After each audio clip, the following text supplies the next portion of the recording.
Hello, is there anybody in there? Just not if you can hear me. Welcome, everybody.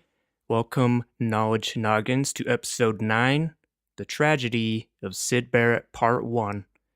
As you can see, I'm just going to do a two-part series with this because there's a lot of information, and I'm going to split it up into two parts, motherfucks. You're tuning in to Pick the Mind. Here we go. Pick the Mind. Robert Keith Barrett, or as we all know him as Syd Barrett, was born January 6, 1946 in Cambridge, England, to a middle-class family. He was the fourth of 5 children. His father, Arthur Max Barrett, was a prominent pathologist. In 1951, his family moved to 183 Hills Road. Syd played piano, but he preferred to write and draw. He had a ukulele when he was 10, a banjo at age 11, and an acoustic guitar when he turned 14 years old. 1 year after he got his first acoustic guitar, he bought his first electric guitar and actually built his own amplifier. He got his nickname Syd from a local Cambridge jazz double bassist, Syd the Beat Barrett, which was spelled S-I-D, but he later changed the spelling to S-S-Y-D so he could differentiate the two motherfucks. It is also said that when he was 13, some of his classmates would call him Syd after he showed up to a field day at Abington Scout Site wearing a flat cap instead of his scout hat, and Syd was a working class name. He used both names for several years. At home, his sister said he was never called Syd at home because he wouldn't allow it. Syd was a scout with the 7th Cambridge Troop and went on to be a patrol leader. This was long before his psychedelic psychosis, all that crazy shit when he lost his mind. At Morley Memorial Junior School, he was taught by the mother of future Pink Floyd bassist Roger Waters. Ooh, Roger. Hi, Roger Waters. He's a good dude. Fucking Roger Waters, man. Pink Floyd. And in 1957, he attended Cambridgeshire High School for Boys with Roger Waters. His father died of cancer on December 11th, 1961, less than a month before Syd's 16th birthday. On the day of his father's death, Syd left the entry in his diary blank. That's gotta be hard on you. At this time, his brothers and sisters had left home, and his mother decided to rent out rooms to lodgers. Eager to help her son recover from his grief, she encouraged the band in which he played, called Jeff Mott and the Mottos, which Syd formed and played in their front room. Roger Waters and Syd Barrett were childhood friends, and Waters would often visit his band gigs. Roger Waters organized a C&D Benefit Friends Meeting House on March 11, 1962, but shortly after, Jeff Mott joined the Boston Crabs, and the Mottos broke the fuck up. In September 1962, Barrett had taken a place at the Cambridge Technical College Art Department, where he met David Gilmour. In the winter of 1962 and 1963, the Beatles made an impact on Barrett, and he began to play Beatles songs at parties and picnics. Syd became a Rolling Stones fan also, and with his girlfriend at the time, Libby Gosden, saw them perform at a village hall in Cambridgeshire. At this point, Syd started to write songs, and one of his friends recalls hearing Effervescent Elephant, that's quite the song name, which would end up being on his solo album, Barrett. During this time, Syd and David Gilmour would occasionally play acoustic gigs together. Syd had played bass guitar with Those Without during the summer of 1963, and both bass and guitar with the Hollerin' Blues the next summer. So he had been in several gigs as he grew up. In 1964, Syd and Gosden saw Bob Dylan perform. After this performance, Syd wrote Bob Dylan Blues. Syd then later decided to apply for Camberwell College of Arts in London. He enrolled into the college in the summer of 1964 to study painting. He's an artistic person. He's pretty artistic. The beginning of Pink Floyd. Starting in 1964, the band that would become Pink Floyd evolved through various lineup and name changes, including the Abdabs, the Screaming Abdabs, Sigma 6, and the Megadeths. In 1965, Syd joined them as the T-Set. Oh, yeah. Tea Party. When they found themselves in a concert with a band that had the same name, Syd came up with the Pink Floyd sound, also known as the Pink Floyd Blues Band, and then later, the Pink Floyd. During 1965, they went into a studio for the first time when they were given free time to record. During this summer, Syd had his first LSD trip in the garden of a friend named Dave Gale with Ian Moore and Storm Thorgerson. During one trip, Syd and another friend, Paul Cherrier, ended up naked in the bath, saying, "No rules, no rules." Oh, were they both doing naked in the bathtub? I wonder if they slapped their penises together. That's weird. That summer, as a consequence of the continuation of drug use, the band became absorbed in Sant Mat, a Sikh sect. Sant Mat being esoteric philosophy movements thought to contain thoughts of Hinduism, and Sikh, S-I-K-H, meaning any one human being who faithfully believes in one immortal being. So I can see Syd and his friends experiencing LSD and becoming more open-minded to spiritual things like this. Because you know how LSD is. Well, I don't know what it's like. I've never done it, but I know what mushrooms are like, and they just, things like that open your mind to various things. And he was very artistic, so LSD can open the mind in that aspect, but it can also fuck with the dome. Be careful, knowledge noggins. Watch that dome of yours. Watch that dome of yours. I feel like there's something in my throat. I'm sorry. Then Storm Thorgerson and Syd went to a London hotel to see the sex guru. Thorgerson managed to join the sect, while Syd was deemed too young to join. Thorgerson perceives this as a deeply important event in Syd's life, as he was intensely upset by the rejection. "You're not joining, you're too young, sir." While living within proximity of his friends, Syd decided to write more songs like the song Bike, which was written around this time. "I've got a bike, you can ride it if you like. It's got a basket, a bell that rings and things to make it look good. I'd give it to you if I could, but I borrowed it." That's a good tune, it is. It's a good tune. I like Bike. Look it up. While Pink Floyd began playing cover versions of American R&B songs, in 1966 they carved out their own style of improvised rock and roll, which drew as much from improvised jazz. And how great it would become, fucking great. After Bob Close departed from the band's direction changed. But the change was not instantaneous, with more improvising on the guitars and keyboards. The drummer Nick Mason said, quote, "It always felt to me that most of the ideas were emanating from Syd at the time," unquote. During this time, Syd's reading included Grimm's Fairy Tales, Tolkien's The Hobbit, and Lord of the Rings, Carlos Castanedis, The Teachings of Don Juan, and the I Ching. At this time, Syd wrote most of the songs for Pink Floyd's first album, and also songs that would later appear on his solo albums. In 1966, a new rock concert venue, the UFO, or UFO, opened up in London and quickly became a haven for British psychedelic music. Pink Floyd, the house band, was its most popular attraction, and after making appearances at the rival Roundhouse, became the most popular music group of the London underground psychedelic music scene. So I can see why Syd was so into psychedelics. That's what his band was based around at that point. By the end of 1966, Pink Floyd had gained a reliable management team in Andrew King and Peter Jenner. In October 1966, Pink Floyd and King and Jenner set up Black Hill Enterprises to manage the group's finances. Black Hill was staffed by lodgers Jenner found in his Ed Brook Roadhouse, and among others, Syd flatmate Peter Wynne Wilson, who was the road manager and lighting assistant. King and Jenner wanted to prepare some demo recordings for a possible record deal, So at the end of October, they booked a session at Thompson Private Recording Studio in Hemel Hempstead.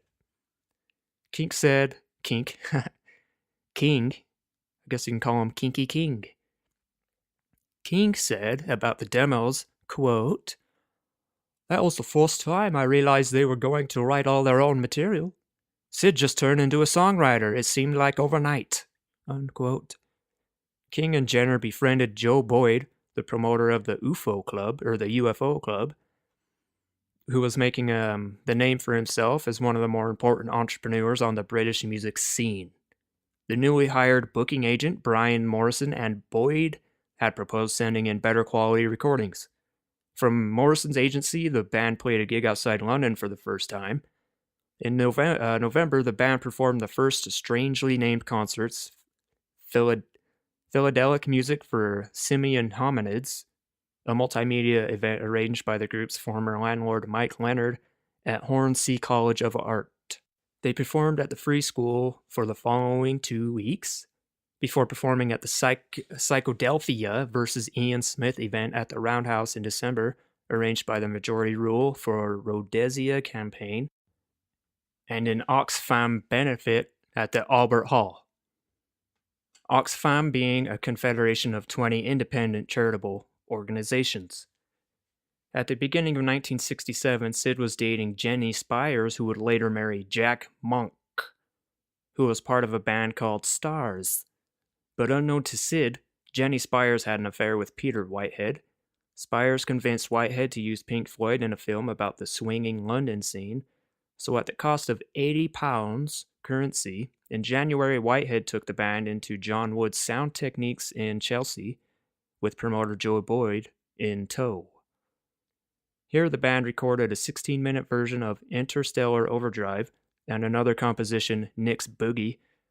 Whitehead had filmed this recording, which was used in the film Tonight Let's All Make Love in London. Let's all fuck each other in the asses in London. Just kidding on that part. And later on the video release of London 66-67. Whitehead later commented about the band that, quote, "They were just completely welded together, just like a jazz group," unquote. Unquote. Before the release of their first studio album titled The Piper at the Gates of Dawn, Boyd attempted to sign the band with Polydor Records, or however you say that shit. However the fuck you say that. However, Morrison had convinced King and Jenner to try to start a bidding war between Polydor and EMI. In late January, Boyd produced a recording session for the group, with them returning to the Sound Techniques in Chelsea again. After the bidding war idea was finished, Pink Floyd signed with EMI. The deal included recording an album, which meant the band had unlimited studio time at EMI Studios in return for a smaller royalty percentage.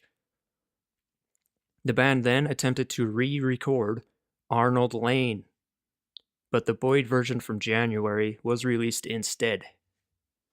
You know, I never heard Arnold Lane until the other day, and it's pretty cool. I like it. It's a good time. It's a good tune.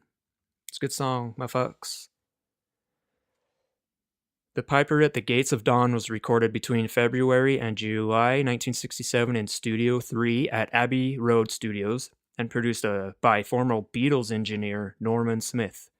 By the time the album was released on August 4th, the song Arnold Lane, which was released months earlier, had reached number 20 on the British singles charts, even though it was banned by Radio London. Oh, you London radio motherfuckers. Then the following single, See Emily Play, had done even better, peaking at number 6.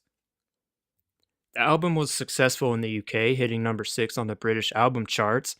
Their first 3 singles, including Apples and Oranges, were written by Syd, who also was the principal visionary / author for their critically acclaimed 1967 debut album. 8 out of the 11 songs on Piper were wrote by Syd Barrett. But during late 1967 and early 1968, Syd Barrett became increasingly erratic, partly as a consequence of his reported heavy use of psychedelic drugs, such as LSD. Yep, LS motherfuck D. There is also speculation that he suffered from schizophrenia. Once described as joyful, friendly, and extroverted, he became increasingly depressed and socially withdrawn, and experienced hallucinations, disorganized speech, memory lapses, intense mood swings, and periods of catatonia. See knowledge noggins? Heavy LSD use fucks with the dome. Don't fuck your dome up. Syd Barrett is proof of this.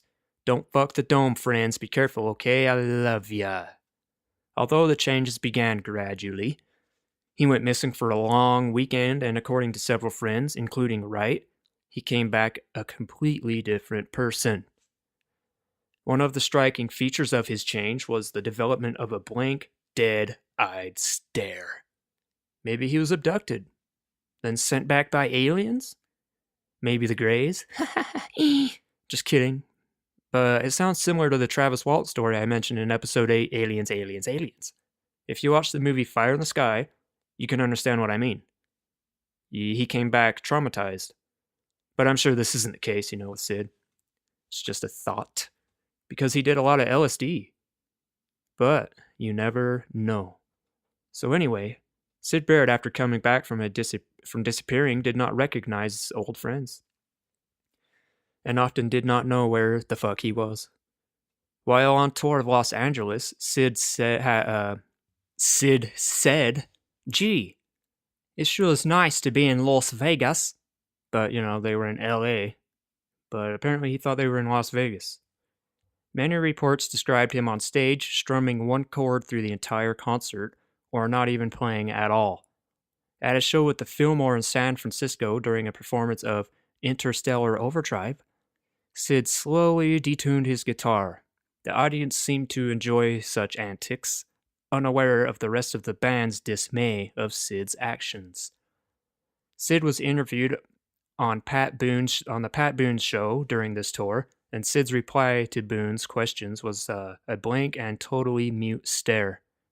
According to Mason, he said, "Syd was not into moving his lips that day." Syd exhibited similar behavior during the band's first appearance on Dick Clark's popular TV show American Bandstand, although surviving footage of this appearance shows Syd miming his parts of the song competently. During a group interview afterwards, when asked 2 questions by Clark, Syd's answers were abrupt, almost to the point of rudeness. Syd would often forget to bring his guitar to sessions, damaging equipment, and occasionally was unable to hold his pick. Before a performance in late 1967, Syd reportedly crushed Mandrix tranquilizer tablets and a tube of Brycol cream, or whatever the fuck that is. Brycream, into his hair, which subsequently melted down his face under the heat of the stage lighting, making him look like a guttered candle. Mason disputed the Mandrix portion of the story, stating that Syd would never waste good Mandies. During their UK tour with Jimi Hendrix on November 1967, guitarist David O. List from the band Nice substituted for Syd on several occasions when he was unable to perform or failed to appear due to his mental collapse, if you will. Sometime around Christmas, Syd's school friend David Gilmour was asked to join the band as a second guitarist to cover for Syd, with the idea of retaining a 5-member lineup of the band. For a handful of shows, Gilmour played and sang while Syd wandered around on stage, occasionally joining the playing.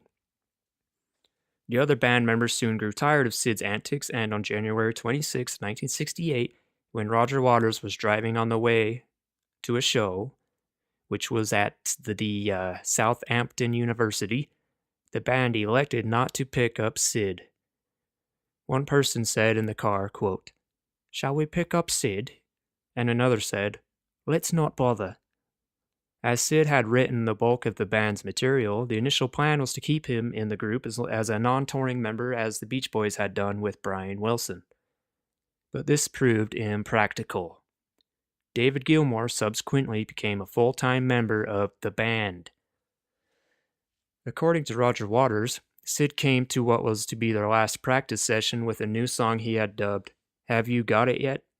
The song seemed simple enough when he first presented it, but it soon became impossibly difficult to learn. They eventually realized that while they were practicing it, Syd kept changing the arrangement. He would play it again with arbitrary changes and sing, "Have you got it yet?" Eventually, they realized they never would, and that they were simply bearing the brunt of Syd's quirky, odd sense of humor. Roger Waters called it a react act of mad genius. Syd did not contribute material to the band after A Saucerful of Secrets was released in 1968. The song he wrote for Pink Floyd after The Piper at the Gates of Dawn was only called Jug Band Blues, which it made to the band's second album, and Apples and Oranges became a less than successful single, and two others, Scream Thy Last Scream and Vegetable Man, were never officially released until 2016 in the early years 1965-1972 box set. Damn, that's quite a long gap before that was released. I recently listened to those on YouTube too, and they're pretty cool.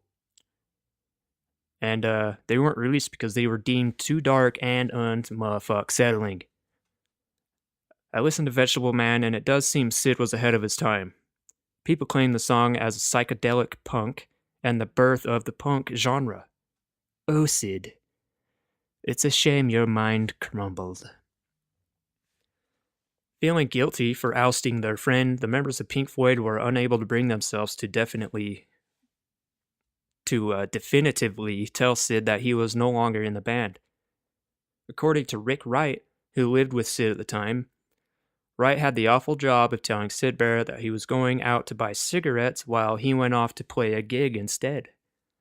He would return hours later to find Syd in the same position, sometimes with a cigarette burned completely down between his fingers. Which, if you have seen the Pink Floyd movie The Wall, which is trippy as shit, this is actually referenced in that film. And it's a great film, especially if you are stoned off of Mary. Oh, Mary, you slut. Emerging from catatonia and unaware that a long period of time had elapsed, Syd would ask, "Have you got the cigarettes?" Syd supposedly spent time outside the recording studio in the reception area, waiting to be invited in. He also showed up to a few gigs and glared at David Gilmour.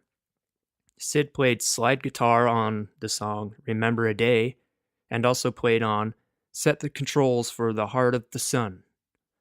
On April 6, 1968, the group officially announced Syd was no longer a member, the same day band's contract with Black Hill Enterprises was terminated as the record label. Considering Syd to be the musical brains of the band, Black Hill Enterprises retained Syd. After leaving Pink Floyd, Syd was away from the public for a year and did some solo work. In 1969, he embarked on his brief solo career, releasing two albums, The Madcap Laughs and Barrett, the single Octopus, some songs like Terrapin, Maisie, and Bob Dylan Blues, which reflected Syd's early interest in the blues. I got a chance to listen to Madcap Laughs, and I'm enjoying it. It's pretty sweet. After Syd left Pink Floyd, Jenner followed. He led Syd into EMI Studios to record some tracks in May that would later be released on Syd's first solo album, The Madcap Laughs, which I've actually never heard before until recently. I will definitely have to check it out even more though, because you gotta listen to it more than once. However, Jenner said, "I had seriously underestimated the difficulties of working with him." By the sessions of June and July, most of the tracks were in better shape. However, shortly after the July sessions, Syd broke up with his girlfriend Lindsay Corner and went on a drive around Britain in his Mini, ending up in a psychiatric care in Cambridge. During New Year 1969, a somewhat recovered Syd had taken up residence in a flat on Egerton Gardens, South Kensington, London, with the postmodernist artist Dougie Fields. Syd's flat was so close to David Gilmour's that Gilmour could look right into Syd's kitchen. Deciding to return to music, Syd contacted EMI and was passed to Malcolm Jones, the then head of EMI's new progressive rock label, Harvest. Syd wanted to recover the Jenner-produced sessions recordings. Several of the tracks were improved upon. The Jones-produced sessions started in April 1969 at EMI Studios. After the first of these sessions, Syd brought in some friends to help out, like Humble Pie, the drummer Jerry Shirley, and Willie Wilson. For the sessions, Gilmour played bass, and trying to talk to Syd wasn't easy, said Jones, quote, "It was a case of following him, not playing with him. They were singing and then playing, so they were always a note behind." Unquote. A few tracks on the album feature overdubs by members of the band Soft Machine. During this time, Syd also played guitar on the sessions for Soft Machine founder Kevin Ayer's debut LP, Joy of a Toy, although his performance on Religious Experience, which was later titled Singing a Song in the Morning, was not released until the album was reissued in 2003. One time, Syd told his buddy that he was going for an afternoon drive. However, he followed Pink Floyd to Ibiza, however you say that shit, and it is rumored that Syd skipped the check-in and customs and ran out onto the runway and attempted to flag down a jet. One of his friends, J. Ryan Eves, a bass player for a band called Yorks Ensemble, spotted Syd on a beach wearing messed up clothing and a carrier bag full of money. At this point during the trip, Syd had asked Gilmour for help in the recording sessions. After Gilmour and Roger Waters produced sessions, they remade one track from the Soft Machine overdubs and recorded 3 tracks. These sessions came to a minor halt when Gilmour and Waters were mixing Pink Floyd's newly recorded album Uma Guma, to Syd's dismay. Through the end of July, they managed to record 3 more tracks. The problem with the recording was that the songs were recorded as Syd played them live in studio. On the release versions, a number of them have false starts and commentaries from Syd. Despite the track being closer to complete and better produced, Gilmour and Waters left Jones' produced track, Opal, off of Madcap. I think it's kind of cool hearing commentary and leaving raw mess-ups in songs. I think it's kind of cool. It's like original, Gilmour later stated of the sessions for Syd's solo album, The Madcap Laughs, quote, "The sessions were pretty torturous and very rushed. We had very little time, particularly with Madcap Laughs. Syd was very difficult. We got that very frustrating feeling. Look, it's your fucking career, mate. Why don't you get your finger out and do something?" The guy was in trouble, and was a close friend for many years before then, so it really was the least one could do, unquote. Upon the album release in January 1970, Malcolm Jones was shocked by the substandard musicianship on the Gilmour and Waters produced songs. Gilmour said, "I felt angry. It's like dirty linen in public and very unnecessary and unkind. Perhaps we were trying to show what Syd was really like, but perhaps we were just trying to punish him," unquote. And Roger Waters stated, "Syd is a genius," unquote. Short and sweet from Roger. Syd said, "It's quite nice, but I'd be very surprised if it did anything if I were to drop dead. I don't think it would stand as my last statement," unquote. Oh yeah, and I never said I was good at British accents, so I don't care. The second solo album, simply titled Barrett, was recorded more sporadically than the first, with sessions taking place between February and July 1970. The album was produced by David Gilmour and featured Gilmour on bass guitar, Richard Wright on keyboard, and Humble Pie drummer Jerry Shirley. The first 2 songs attempted were for Syd to play or sing to an existing backing track. However, Gilmour thought they were losing the Barrettness. One track titled Rats was originally recorded with Syd on his own. That would later be overdubbed by musicians despite the changing tempos. Shirley said of Syd's playing, quote, "He would never play the same tune twice. Sometimes Syd couldn't play anything that made sense. All the times what he'd play was absolute magic," unquote. These sessions were happening while Pink Floyd had just begun to work on Atom Heart Mother. On various occasions, Syd went to spy on the band as they recorded their album. And that sucks. Syd basically starts Pink Floyd, loses his mind, and now he has to follow him around and fucking spy on him and shit. Anyway, Wright stated of the Barrett sessions, quote, "Doing Syd's record was interesting, but extremely difficult. Gilmour and Waters did the first one, which was the Madcap Laughs, and Dave and myself did the second one. But by then it was just trying to help Syd in any way we could. Rather than worrying about it, getting the best guitar sound, you could forget about that. It was just going into the studio and trying to get him to sing." Motherfuck quote. Despite the numerous recording dates for his solo albums, Syd undertook very little musical activity between 1968 and 1972 outside of the studio. On February 24th, 1970, he appeared on John Pill's BBC radio program Top Gear, playing 5 songs, only one of which had been previously released. 3 of them would be re-recorded for the Barrett album, while the song Two of a Kind was a one-off performance. Syd was accompanied on this session by Gilmour and Shirley, who played bass and percussion. Gilmour and Shirley also backed Syd for his one and only live concert during this period. The gig took place on June 16, 1970, at the Olympian Exhibition Hall as part of a music and fashion festival. The trio performed 4 songs: Terrapin, Gigolo Aunt, Effervescing Elephant, and Octopus. Poor mixing left the vocals barely audible until partway through the last number. At the end of the 4th song, Syd unexpectedly but politely put down his guitar and walked off the stage. The performance has been bootlegged. Syd made one last appearance on BBC Radio, recording 3 songs at their studios on February 16, 1971. All 3 came from the Barrett album. After this session, he took a hiatus from his music career that lasted more than a year, although in an extensive interview with Mick Rock and Rolling Stone in December, he discussed himself at length, showed off his 12-string guitar, talked about touring with Jimi Hendrix, and stated he was frustrated in terms of his musical work because of his inability to find anyone good to play with. And that will be part 1, Knowledge Noggins. I hope you motherfuck enjoyed it.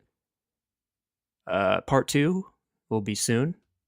We're going to talk about lesbians and their hair. No, I'm just kidding. I don't want to talk about lesbians. Thank you for tuning in. Interesting facts is going to be on that one, because I do them at the end. And this is part 1, okay? Calm down. I love ya. Much love. And peace out.